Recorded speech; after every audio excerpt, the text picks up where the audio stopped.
Welcome everyone to the EOcafe. Good to see you all here. I can see some of you and not others. The rules of the game are very simple. This is an informal opportunity for everyone to get together. People who are interested in the sector EO services to have a talk around a particular subject. We try to keep a level of guests at a high level. That's certainly no exception today. We have Steve Coulson from ESA, who is head of the Sustainable Initiatives Office. So the rules of the game, firstly, please, if you're not speaking, turn your microphone off. You're very welcome to put your cameras on. We even encourage it so that we can everyone can see each other and sort of get, remember what we all look like. Sometimes that can be good, sometimes bad. If you want to intervene with a question, please put it into the chat. The chat, I guess most people are familiar, but the top right-hand side of the screen, there's a little chat bubble. And if you put your chat in there, and then if you have a question, then I will try to call you in to ask your question as we go through. At the end of the cafe, there'll be hopefully a little bit of time where if people want to stay and just chat, that will be fine. So everyone can meet around the coffee machine and have a little chat at the end.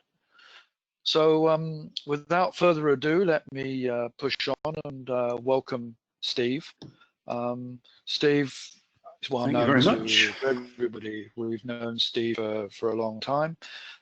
We have also some other guests on the line, Christoph Albrecht, Paolo Manunto and Antoine Bavandi, who are working with Steve, and we'll say more about that, or let Steve say more about that as we go, and they will also have the opportunity to say something as we go through. So the focus today is around the Global Development Assistance Program and associated activities. Steve's been working on this, as many of you know, for some time. So Steve, tell us a little bit about the background to the initiative and about the initiative that is now you're launching. Thanks, Jeff, and thanks for the opportunity to speak. I know many of the audience, but there's also some unfamiliar names, so I'll try and go through the material. So the ESA Global Development Assistance Program of Work is actually part of a wider initiative which is called Space for International Development Assistance, and this is actually being done in partnership with two key international financing institutes, the World Bank and the Asian Development Bank. It's a 5-year program of work. There are activities inside and implemented by ESA, and there are complementary supporting activities being implemented by World Bank and by ADB, using, and this is the novel aspect of the initiative, using new sources of financing to support integration of Earth observation information and skills in the developing countries. And those new sources of financing are actually development assistance, official development assistance. And the whole initiative has been accredited by the OECD in June of 2018 as being eligible for receiving this type of financing. So it's a 5-year program of work. We get started with World Bank and ADB. We'd like to bring in some of the other IFIs in the future, and certainly we've had a lot of past interaction with IFAD, which we'd like to, the International Fund for Agricultural Development, we'd like to re-establish. And we're in discussions with the Inter-American Development Bank, based also in Washington, DC. We could broaden this to the wider development community, because we are getting a lot of interest from national aid agencies across Europe, in particular GIZ in Germany, DFID in the UK and ICID in Spain. So we could start to bring them into the game, and the latest developments actually are with DG DevCo, which are an obvious missing key player in the discussion, and I'm pleased to say that we are now making good contact with DevCo. This is with the move of Monsieur Brunet as principal advisor to the deputy head of DevCo. So all of this is coming together, and the main aim of this initiative is to build on past work where we have demonstrated the potential of Earth observation within the framework of development aid programs and projects. It's now to take it one step and actually start what we call mainstreaming this source of environmental information into development assistance, operations, practices, working practices, and financing. And as I always say, for meteorology, that took 25 years. I think we can move a bit quicker than that in the development assistance domain, but it isn't going to happen overnight, and that's why we need a dedicated program of work. So that's what we've been trying to put together. On the ESA side, at the Ministerial Space 19 Plus, the end of last year, we had sized the ESA program of work at about 50 million. And it was an optional program, and we've got subscriptions from 13 ESA member states at the level of 30 million, which is more than sufficient to get started, and actually is a very wide endorsement, I think, by European member states to see this activity start. On the side of the World Bank and ADB, the activities will be implemented, as I said, with development aid financing, and there's a fundraising campaign in place to mobilize that financing from developed countries. So these are donors in Europe. It's the Ministries of Overseas Development. I have to say that COVID isn't helping at all in that fundraising campaign, because although as a space agency we continue to build and launch satellites, the development assistance world is turned upside down completely with COVID. And you can imagine that top of the agenda of everybody's discussion now is financing for the economic recovery of COVID. So this isn't an easy time. It may take us a little bit more time than anticipated. We had hoped to have got the development financing in place by the end of this year. It may take a little bit more than that, but we do have good discussions with European donors, and that's work in progress together with World Bank and ADB. So you would be planning to start with the 30 million that's been subscribed at the ministerial, and then build relationships with the trust funds to take that on further. Is that the right understanding? Yeah, we're still shooting actually to get the trust funds in place by the end of this year, and to do that we need a lead donor. Trust funds are very different from an ESA program. The way trust funds, it's normal business that they evolve in time, and there's usually one or two lead donors that take the plunge, but then other countries join in the initiative as and when their development priorities evolve over time. So we expect the development assistance, the trust fund side, to evolve over time, and we're in a good position, a good start with the ESA component, and we may even get additional subscriptions at the next ministerial in 2022. Okay, so I mean, what, in more sort of precise terms, what do you expect to be doing in the next, say, 12 months? When do you expect activities to start? Yeah. So the whole scope of the initiative, as I said, is to mainstream this source of information into development. And actually, there's three pillars of activities. One is what we call knowledge development, and that's actually the ESA GDA component, and it's technical R&D. And it's to develop the next generation of information products and services that are needed in specific sectors. And it's also to, shall we say, try and raise awareness in the development aid sector about the potential and capabilities of satellite information. So that's a fairly traditional research and development type, pre-operational development type activity in ESA. The trust fund components implemented by the World Bank and ADB will be doing the other two main pillars of activity. One is, and it's very important, capacity building.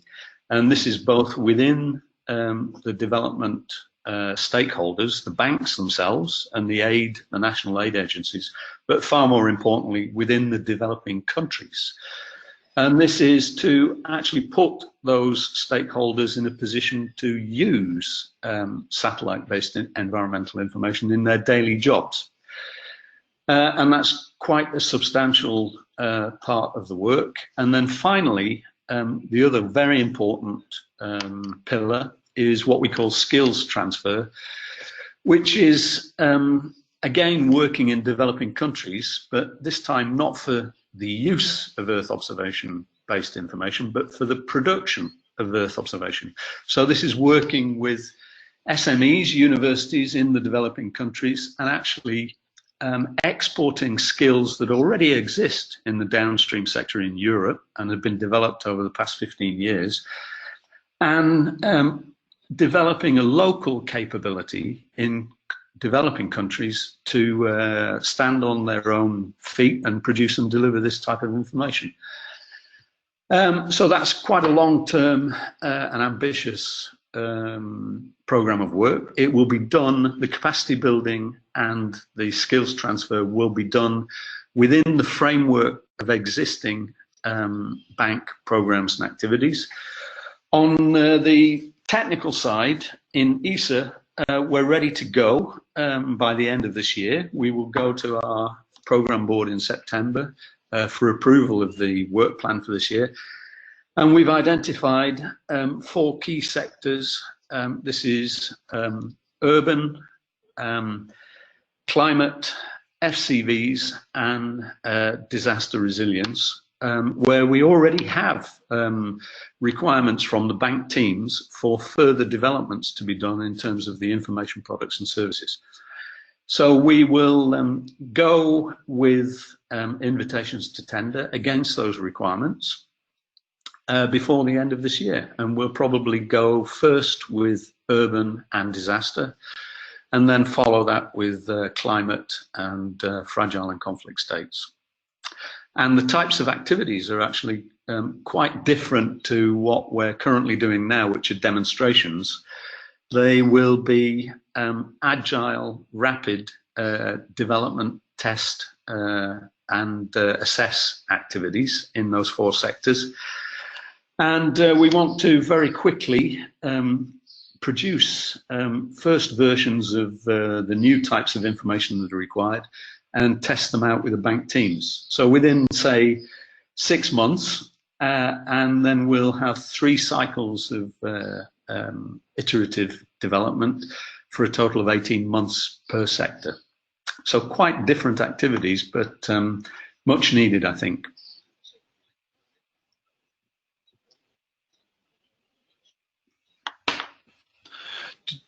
FCVs, did you say? What are FCVs? Yeah, fragile. Sorry for the jargon. It's states subject. It's states subject to fragility, conflict, and violence. And actually, it's a very topical sector. Okay. So that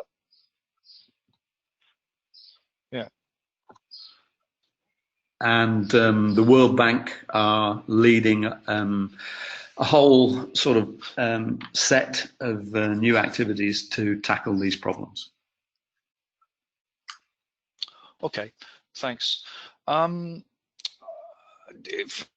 the perspective of the IFIs, maybe it'd be interesting just to get a perspective from people on the ground. You have representatives working in World Bank and in the Asian Development Bank. I don't know if you want to say a few words first, but then maybe I ask Christoph and Paolo just to say a little bit about their perspective of the importance of this from the user side. Yes, thanks. I can be very brief. Christoph is our man in Washington, DC, and has been working there for a few years, interfacing directly with the bank teams in World Bank. Paolo is in a similar position in Manila with the Asian Development Bank. And Antoine Bavandi is actually very interesting. It's the other way around. Antoine is from the World Bank Disaster Risk Financing Initiative, and is joined us at ESA Esrin to work side by side on a closer collaboration on integrating Earth observation into a whole set of activities that is already carrying out under the Disaster Risk Financing Initiative. But perhaps I should let these guys just say a few words on their behalf. Yeah, I mean, Antoine, I wasn't aware of. That's really interesting and a strong commitment. Maybe Christoph, are you there? Can you just say a few words from Washington about your perspective on this, or the World Bank perspective on this? Absolutely, yeah. Can you guys hear me? Loud and clear. Yeah, we hear you well. Fantastic. So I think Stephen gave a good intro already, and I can just complement it a little bit from, so I can put both hats on, right? The ESA hat and the World Bank hat. Stephen said I've been working there for a number of years. In fact, now more than 4 years on behalf of ESA, and I used to work at the bank before that, another 4 years. So it's time flies. It's been more than 8 years now. So I know the bank fairly well.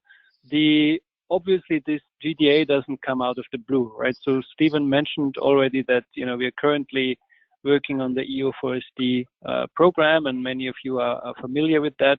And before EO4SD, there was EO World, and in the Asian context, EOTAP and others. So this is a long-term affair, and we've collected requirements, and we've kind of shaped the thinking to an extent in the development banks quite substantially. So a lot has changed in how the World Bank internally perceives the value of satellite Earth observation and maybe geospatial analytics as a whole.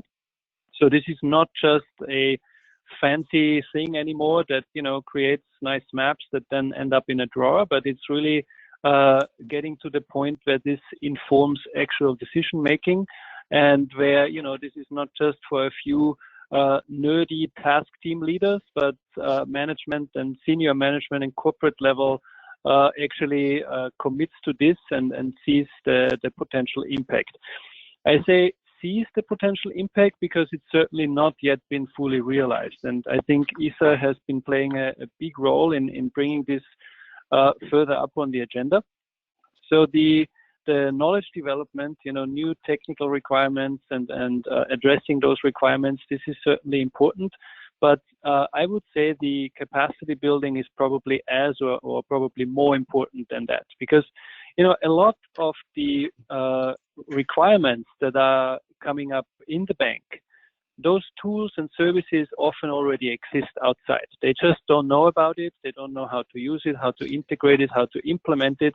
There is certain customization needed, but a lot already exists. So building capacity, building awareness, and then actually transferring that to them so that they can integrate it in their standard working principles is crucial. And with this new approach now, in a sense, new programmatic approach, where we transfer programmatic ownership to the banks through the creation of a dedicated program, a trust fund at their end, it's really the next step of raising raising this up on the important scale. So the capacity building is key to generate sustainable impact on the ground, and we would work across the bank with the different sector teams including, for example, education global practice that they have, right? So they work with universities, with centers of excellence. So we have direct input into this, and we can actually try to really bring this whole topic to scale if we piggyback on existing initiatives. So I don't think it's needed now to go into the individual details, but I can, of course, if questions come up. Well, we'll see if there are questions. No, that's great, and I think everybody recognises this this sort of hurdle to overcome of raising awareness. We see it a great deal in the value, the analysis work that we do under the banner of SEBS, where a few people are aware, they're pioneers, and then spreading it from there is incredibly hard work. Paolo, would you have the same perspective from the ADB, or are there differences in the way the two organizations work? What's your perspective from Manila? Yeah, thanks, Jeff, and hello, everyone. I think really, like in ADB, what is really the game changer is really the availability of data from Copernicus. I think when whenever we promote, the services, we start by saying that, there is a full stream of free and open data. The space segment has been paid. And then, we complement that with the fact that, of course, we need to allocate funding for the value adding. This one in the bank is actually very well understood by now. As a regional bank, you asked me about difference. Of course, the regional bank goes really into doing something at the national level. So all the global issues are actually managed by World Bank, and they cooperate, both banks cooperate on this one. But the challenges we're having at the moment, or the opportunity, if you like, is really promoting inside the sectors. And again, like Chris said, a big thing is also the capacity building, simply because everything we do is really hard to have, something with the people. In other words, everything that does the bank, the roads, whatever, the new development are actually targeted to improve people's financial situation and like to sort of mitigate inequalities. So everything which is connected to capacity building, which in the end, it will be creating new jobs or new opportunities, new economies, is actually very, very well received. Mm. Okay, great, thank you. Hello, Paolo? Paolo, I'm not hearing you. So this is Chris again. Maybe I can very briefly, while Paolo is reconnecting, complement, if it's fine. Fine, Chris. I want to turn to Antoine as well. So if you can, I will leave to Antoine actually. Mm-hmm. Yeah. Okay.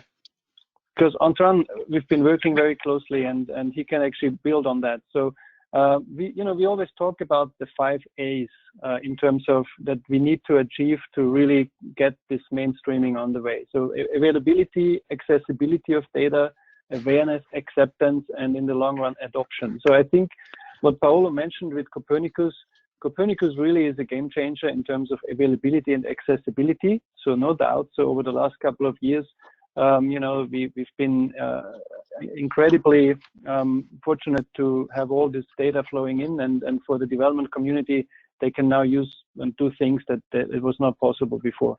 Awareness, acceptance is tougher, and you yourself mentioned it, right? So we've been working on this for a long time with the previous ESA programs, and I think now with EU4SD, we've really made a lot of progress in terms of the acceptance level within the bank.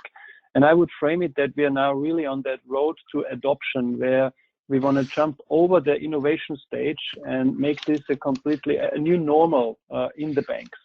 And I think Antoine is the best example, because it's the first time that the World Bank allocated a dedicated resource block, right, under an existing trust fund, or a set of trust funds, in fact, to work on satellite Earth observation. And this is I think it's something that is undervalued, because it's really a game changer that this happened, and we would hopefully like to see this also from other sectors and other existing resources and initiatives in the future. So I would maybe, if you if that's fine with you, I will hand over to Antoine because he can elaborate more on that. Well, I was just going to comment. I mean, Antoine, you've made the journey the other way. So Paolo and Christophe have gone out and supporting in the banks, and you've come across and are working in Frascati for an extended period of time. That's quite a commitment, and it's really good to know that that's there. How are you finding, and what's the importance from the World Bank perspective of you being in Frascati? Thank you. Thanks for having me. Well, I have to say that there's an issue with perception, going back to awareness that Chris was talking about. There's a clear issue with satellite data being perceived as very sort of technical, out of reach, academic in the bank, and that's also probably valid in most of our client countries. So we very quickly in our team, in the crisis and disaster risk finance team, we quickly realized that there was a gap to fill between the demand and the supply, so to speak. And that's the beauty of our partnership. Our partnership with Stephen and Chris and Paolo and the team in ESA is really to sit at the crossroads between donors on the one hand, clients, and let's say the supply, academia, the industry, in order to make sure these are connected and that we the bank manage to sort of flag key demand and identify specifications that make sense to ESA and the space industry, and that in turn the industry can deliver on these specific needs. Why do we need that sort of vehicle in the middle? Because clients very often do not know what they want, and because clearly the industry is often, let's say, very remote from the actual demand. So that's the spirit behind our partnership. And the partnership today is, I have to say, fully implemented and effective. It started about 6 months ago and will run for at least another 2.5 years and most likely beyond. Within these 3 years, we have about $10 million of, let's say, World Bank funding coming directly from donors who work on this topic. And our topic is one of the 4 pillars that Stephen described. It's disasters, it's crises, it's resilience, it's the financial response to humanitarian shocks. So that means that within that sort of thematic area, we have 3 key topics: drought, flood, and sort of complex humanitarian crises. And some of the, I'm just going to give you one or two examples. Some of the projects, some of the issues we're trying to address are, can we better understand drought, and can we better anticipate drought? So that means making use of Sentinel-2, raising awareness, let's say, within the government of Senegal on the use of these very powerful tools. The community has for too long been using obsolete indices, rainfall-based indices. There's a lot of potential from Sentinel-2, from, let's say, satellite-based moisture data, to better inform on what sort of drought severity, what sort of frequency the country is exposed to. So raising awareness and then quickly moving to quantifying risk, understanding risk through this technology. And then, and I think that's the value added across all pillars, across all thematic areas, it's the near real-time monitoring. It's the ability to quickly produce information, and I insist on information, not just data, but really making sure that data is turned into sort of value-add information to the client, meaning we need to make sure it's integrated within their systems, and they don't start from scratch. They have tons of experience, very often with poor technology, but they have a lot of there's a lot of history. That's one of my main points. and we can't come in with a single bullet solution, and we need to make sure everything we do is fully integrated, fully complementary to what the countries have. Yes, go ahead. Yeah, you cut for a moment, so I jumped in. I think there's a lot of potential questions there, and just a reminder to people: if you've got questions, signal them in the chat, either publicly or privately, as you prefer. But before we come to that, I just want to turn back to Steve again, because I mean I'm sure that industry is following this with great interest and really keen to get involved and show what they can do.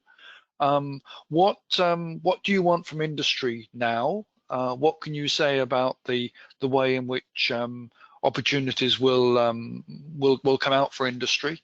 What can you add to that now?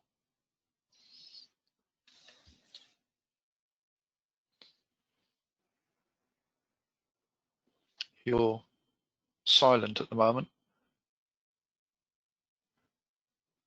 There's a strange phenomenon because just now you were showing microphone off, in fact disconnected, but we could hear you perfectly. Now your microphone's showing on, but we can't hear you.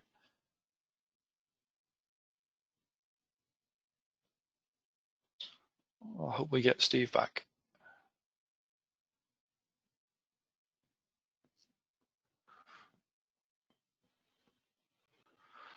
Whilst we're waiting for Steve, Antoine, one thing that came out from what you were saying was about real time and the timeliness of data or information. I absolutely take what you say. I think people on the line will all support the notion of information.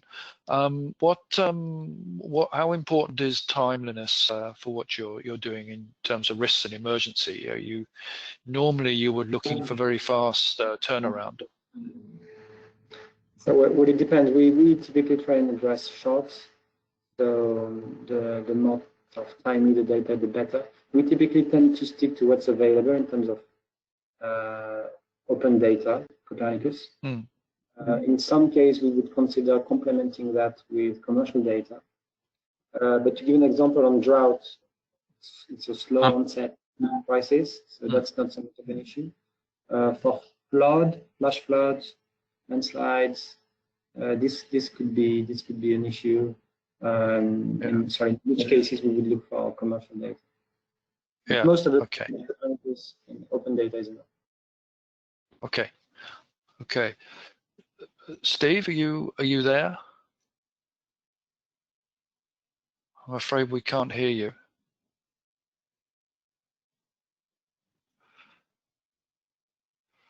Okay, so we've taken lots of precautions from our end, but and we checked with Steve yesterday, and Steve reconfigured his connection to the meeting, so he was a cabled connection in his home, so an Ethernet connection rather than a Wi-Fi connection, and we still have some difficulties. My apologies. I mean, we can maybe Giovanni, you had some questions. I guess they're mainly for Steve, but if Paolo, Christoph, or Antonio are able to answer, do you want to pose your questions now? Yes. I'm sorry that Stephen is missing because one of my questions was if waiting for the trust fund operation, it's possible that anyway having this program active. One of the biggest benefits for small, medium European companies would be anyway promotion of our capacity also for internal operation of the IFI, both for World Bank and ADB. And for example, there are several internal activities in project monitoring and management that already today use Earth observation technology in the World Bank and ADB. and maybe Chris and Paolo could help again a small company enrich this complex customer like the investment bank. I've tried to reconnect, Jeff. I don't know if you can hear me now. Yeah, we can. Great. Ah, very good. Okay. So maybe because probably Stephen didn't hear this this question, I can quickly pick it up. This is Chris, if you want. Okay. So Giovanni, I understand you were asking primarily, you know, if we can, even if we still wait for the trust funds to be filled, if ESA can help, you know, small companies basically get the foot in the banks in terms of raising awareness about the capabilities. And also, you mentioned a specific thing, which was the remote monitoring aspects that people are already working on. So I think on both, I hope I understood the question correctly, on both aspects, in terms of promoting European capabilities, we do this, of course, independently of the trust funds or not, right? We've been doing this over the last 10+ years. And you know, we never try to single out an individual company, but we always try to promote the European capabilities as a whole. And obviously, we feel that the European value-adding service industry is in a very good position to address almost any requirements that the banks basically can throw at you guys. So we definitely keep promoting that. And Stephen can add more on it, but that's probably half of my job in the bank, so to say. The other aspect on remote monitoring, actually, is specifically now in the COVID crisis, this has you know, really reached a different level in the bank. So before that, we were primarily working on this topic with the units, the fragility, conflict, and violence units, right? Because they were working in areas where they couldn't necessarily access, they couldn't physically get on the ground to supervise their projects and investments. So they always had an inherently higher interest in working with remote options, including remote sensing. So now with COVID, all bank mission travel is banned, right? So nobody is allowed to go anywhere. And obviously investment projects are still ongoing. So there is an increasing need to remotely supervise and monitor on the client side the progress and status of projects. And so we've been now engaged with different, you know, entities in the World Bank who show interest in that.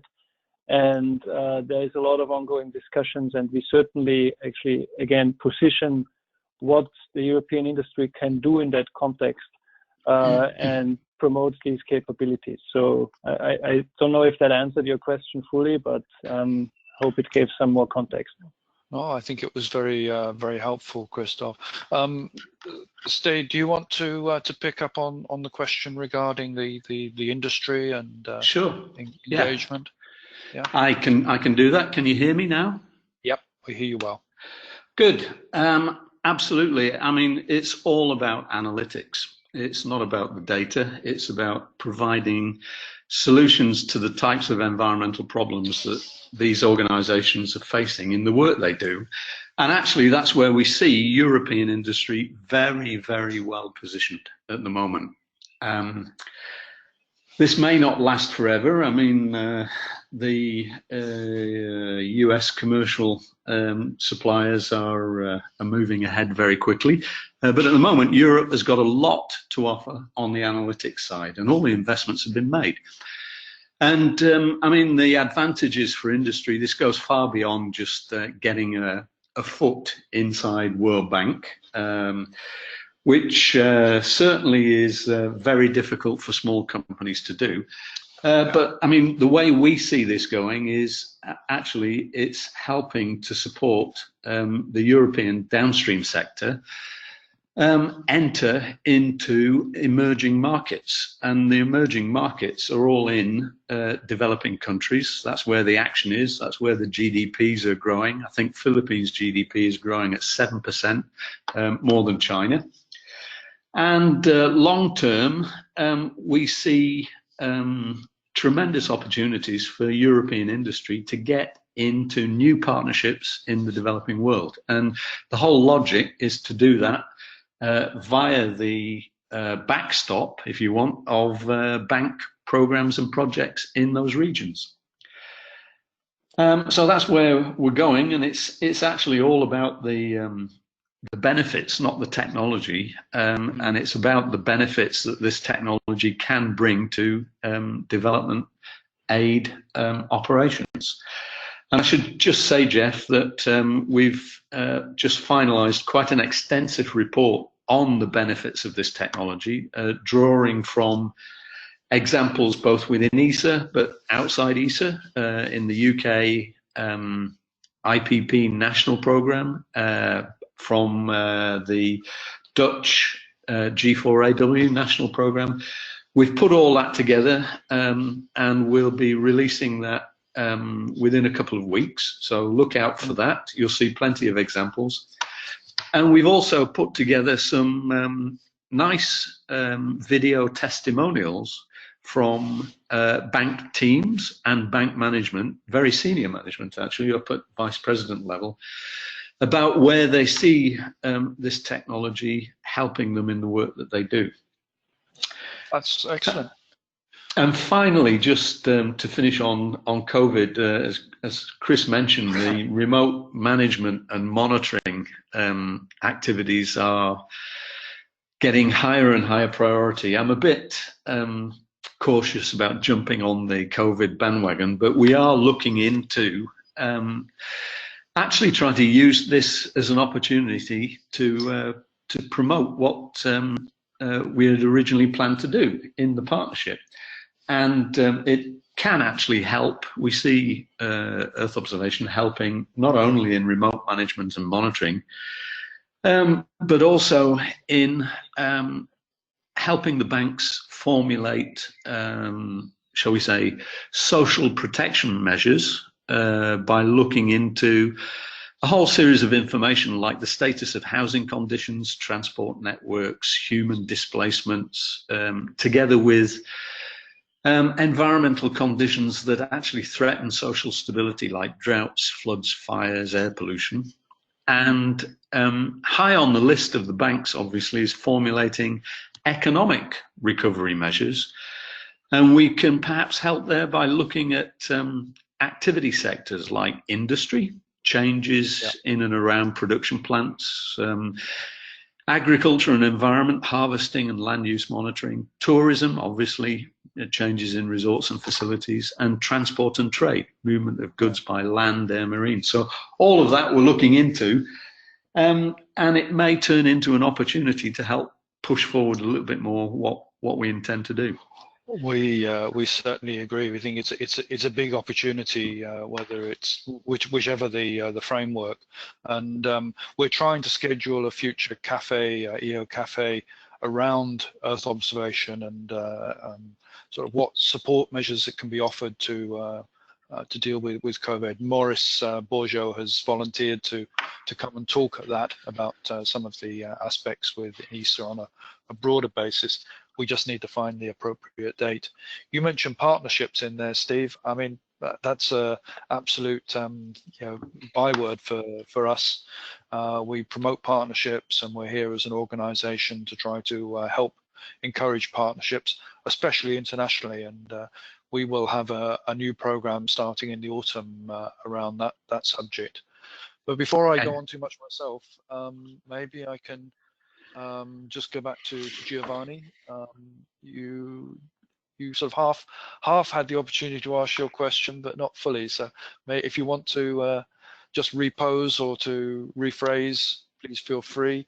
Otherwise, I'll turn to Rainer, who has put a question into the chat.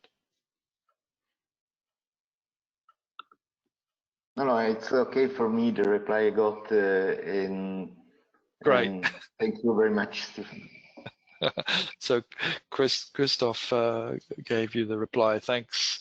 Rainer Malmberg. Yeah, okay, great. Well, thanks a lot for organizing the EOcafe. It's a very great idea. Thanks a lot.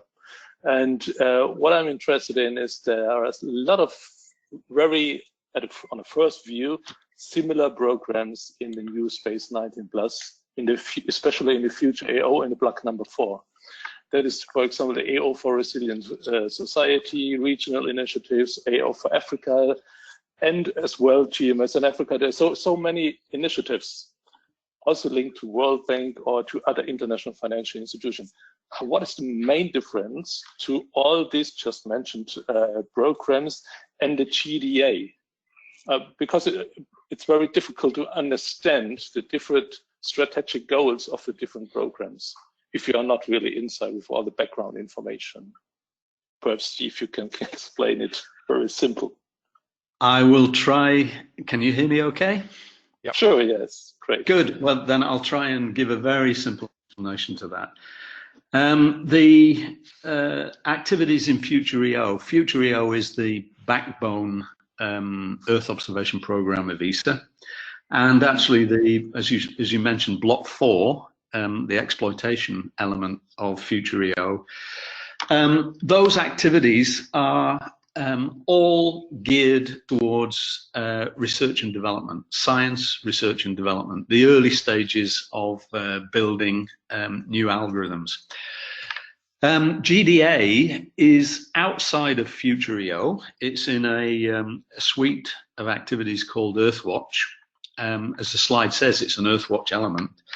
And the whole point is to move away from R&D, move into operations, pre-operational development, we can call it, and move up in terms of scale and scope. So as I said, the whole initiative is $135 million plus the 30 million ESA component. So it's quite a substantial initiative in terms of scope. And in terms of activities, it's all geared towards moving into operations. And the operations is the operations of development assistance. So it's not basic R&D, it's not science. We're way down the sort of value chain and moving very close to operational programs and projects. I mean, the people that Chris and Paolo and Antoine are talking to all the time. Antoine's talking to, when he says clients, he means developing country government organizations. And Chris and Paolo are talking to the operational bank teams implementing the lending operations. So in a nutshell, that's the difference. We're trying actually now to get rid, the whole point of the GDA is to transfer Earth observation, environmental information into operations. So I hope that answers the questions. Okay, Can I quickly comment on this? This is Chris. Yeah. Hi, Chris. Hi, Rainer. So a good question, obviously, and I think Stephen made the point very clear. One thing maybe that was confusing at the beginning was that we kind of said that we kind of use the banks as a backstop to reach the entities in the client countries. Right, so this is maybe a little bit oversimplified, because as you are completely right, the GMES for Africa, the new EO for Africa and others, the idea is also obviously to work with stakeholders and end users in those developing countries. I think a major difference is that we, with GDA, or actually I don't want to say GDA alone, because it's part of an integrated program of workspace in support of international development assistance. With this new initiative, we work together with the banks, and the intention is to integrate it in standard working practices in the bank also, right? So the World Bank and Asian Development Bank and other regional banks, they have a continuous policy dialogue at high level with all the developing countries, right? And basically plugging to that continuous policy dialogue, addressing top development priorities, and actually already integrating the thinking and awareness of Earth observation capabilities from the very beginning in that process cycle, you know, from targeting investments to monitoring evaluation, impact evaluation, safeguards, you know, implementation. that is the big difference, because then the whole sector can grow in development much more than, you know, compared to just working individually with the countries. Mm-hmm. And perhaps could I just add an example of that? It's starting. The Global Environment Facility, the GEF, which implements many large-scale environmental projects through the World Bank, ADB, etc. The Scientific and Technical Committee that advised the GEF have commissioned a report which is best practice use of Earth observation in GEF activities.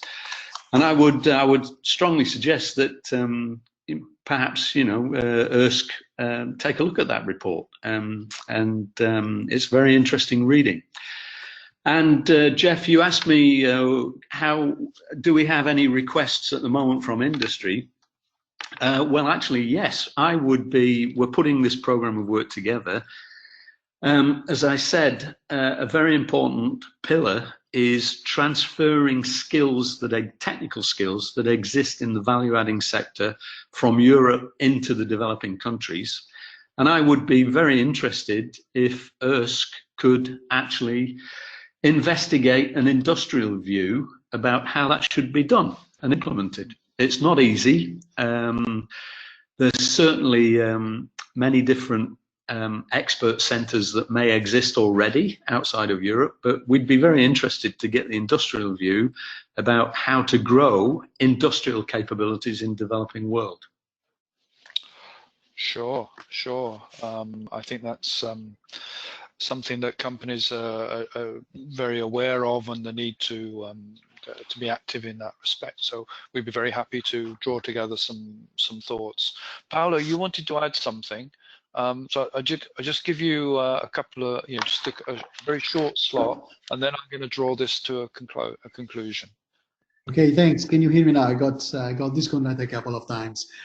Just to complement also to what Stephen said, there is an interesting aspect about timescale sustainability when working with the banks, simply because although, like we connect with the team for a couple of years, like during the project design, but when the project is actually finalized and given to the country, in terms of a loan, the opportunity still continues, because usually it's a project that lasts at least 20 years, and like an implementing agency in the developing countries is actually a good target for business. I mean, in other words, if ADB or if the World Bank is convinced about Earth observation to be used in the implementation, then also the clients usually allocate a pot of funding in the loan to keep buying services based on Earth observation. So there is an interesting timescale which goes beyond the 2 or 3 years of a project. Yeah. Thanks for that. It's a good position to end in, I think. So, Steve, thank you very much for your time this afternoon. I think people have really appreciated it. Thank you to Christophe, Paolo, and Antoine as well for your contributions. This was the fourth EOcafe. There'll be another one in 2 weeks' time, probably at a different time, where we will have partnering with Mercator to talk about opportunities around the Copernicus Maritime Services. It's an open cafe, so feel free to invite friends and colleagues. We do have an upper limit on participation, but we're not there yet. So maybe see you again in a couple of weeks' time. For anyone who wants to stay on, as I said at the beginning, we'll keep the room open. The cafe will stay open. We can gather around the coffee machine and have a little chat on any point. People can talk between themselves. And at that point, I'll close. Steve, did you have a final comment you wanted to make? just to say thanks for the opportunity, Jeff, and thanks to Chris, Paolo, and Antoine for giving the sort of inside view. We see this. It isn't easy. It's trying to mobilize new sources of financing for Earth observation related information. Very difficult, but we think it's a tremendous opportunity in the long term to enter for European downstream industry to enter a whole new business, and we look forward to working together to make that happen. Thank you very much, and we're here to work with you and work with the companies. We do have a little sort of survey at the end. How did we do? If there's anything you particularly want us to tackle in the future, any suggestions for improvement. So the Mentimeter code is on the screen. If you could just take a couple of minutes to fill in the survey, and we would appreciate that. And as I say, if people want to stay around and chat, that's great. Otherwise, wish you all well, stay well, take care, stay alert, as Boris Johnson is saying. And see you all next time. Okay, thanks very much, and thanks for everybody who listened in. Thank you. Thank you. Thank Bye-bye. you. Thanks. Bye.